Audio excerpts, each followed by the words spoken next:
अस्सलाम वालेकुम viewers. क्रूलिश Usman series की किस नंबर 134 का दूसरा ट्रेलर भी जारी कर दिया गया है। दूसरे ट्रेलर को देखकर तो ऐसा लग रहा है कि नई किस बहुत ही शानदार होगी।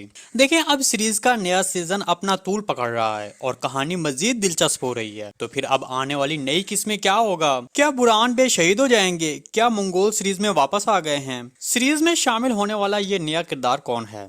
उस्मान बे का अब अगला कदम क्या होगा? तो इन तमाम सवालात के जवाब आज की वीडियो में शामिल हैं और साथ में आपको बता दें कि हमारी पिछली वीडियो के नीचे कमेंट सेक्शन में कमेंट करने वालों के नाम भी आज इस वीडियो के आखिर में शामिल किए गए हैं। तो अगर आप चाहते हैं कि आपका नाम भी वीडियो में शामिल किया जाए तो इसके लिए आपने हमारी इस वीडियो को लाइक करना और शेयर करना तो मत भूलिएगा, और इसके बाद आपने कॉमेंट सेक्शन में अपना नाम कॉमेंट कर देना है ताकि हम आने वाली नई वीडियो में आपका नाम शामिल कर सकें। तो चलिए अब वीडियो शुरू करते हैं। वासिलस और उसके आदमी जिन्होंने उस्मान बे की गैर मौजूदगी में यानी शहर महल में दरअंदाजी की और बुरहान बे पर हमला करके उसको शदीद जख्मी कर दिया। दरअसल वॉइसलेस का यहाँ पर मकसद बुरहान बे को खत्म करना है ताकि इससे उस्मान बे कमजोर हो जाए। इसके अलावा फिलहाल वॉइसलेस का ये मकसद नहीं है कि वो उस्मान बे को खत्म करना चाहे, क्योंकि वो चाहता है कि उस्मान बे को खत्म करने से मसले का हल नहीं होगा, क्योंकि अगर उस्मान बे जाएगा तो उसकी जगह उरहान बे ले लेगा और इस तरह उनका मकसद फिर से जारी हो जाएगा। तो इसलिए उस्मान बे को खत्म करने से बेहतर है कि उसकी ताकत को खत्म किया जाए।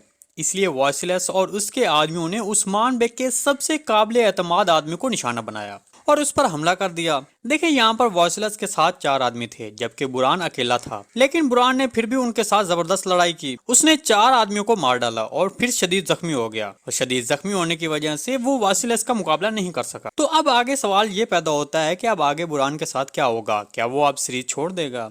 तो इसके बारे में आपको बता दें कि ऐसा बिल्कुल नहीं होगा। बुरहान अभी सीरीज नहीं छोड़ेगा, बल्कि यहाँ पर मेरे तजज़िये के मुताबिक सीरीज का स्क्रिप्ट राइटर इसरिगिन बानो की एंट्री करवाना चाहता है, और मुझे यही लगता है कि यहाँ पर इसरिगिन बानो की एंट्री हो सकती है और वो यहाँ आकर बुरहान बे को बचा सकती है। दूसरी तरफ हमने नए ट्रेलर में देखा कि महमद खजाने के बारे में जान चुका था और साथ में वो मंगोलों के जाल में भी फंस गया था। देखिए, ये जो मंगोल के लिबास में लोग दिखाई दे रहे हैं, सच कहूँ तो मुझे ये मंगोल नहीं लग रहे हैं, बल्कि ये संजाक्सिज़लर हैं। आप इनकी आंखों पर गौर से देखें तो आपको भी अंदाजा हो जाएगा कि ये कौन लोग हैं। जहाँ तक मंगोलों की बात करें तो मेरे तजज़िये के मुताबिक वो भी अब बहुत जल्द सीरीज में शामिल हो जाएंगे। इसके अलावा दूसरी तरफ उस्मान बे का एक और दुश्मन भी सीरीज में शामिल हो गया है। जैसा कि आपने 133 किस्त में देखा कि उस्मान बे ने याकूब बे के बारे में कहा कि तुम ना तो वजीर आलम शाह की तरह हो और ना ही एसमीहान सुल्तान की तरह। तो अब आपको बताते चलें कि इस सीरीज में शामिल होने वाला उस्मान बे का नया दुश्मन भी बिल्कुल याकूब बे की तरह खतरनाक होगा। मतलब पहले वाले आरियुस और पैतरुस भी इसके मुकाबले में बहुत पीछे होंगे। इसके बारे में हम आने वाली वीडियो में मजीद तजज़िया पेश करेंगे।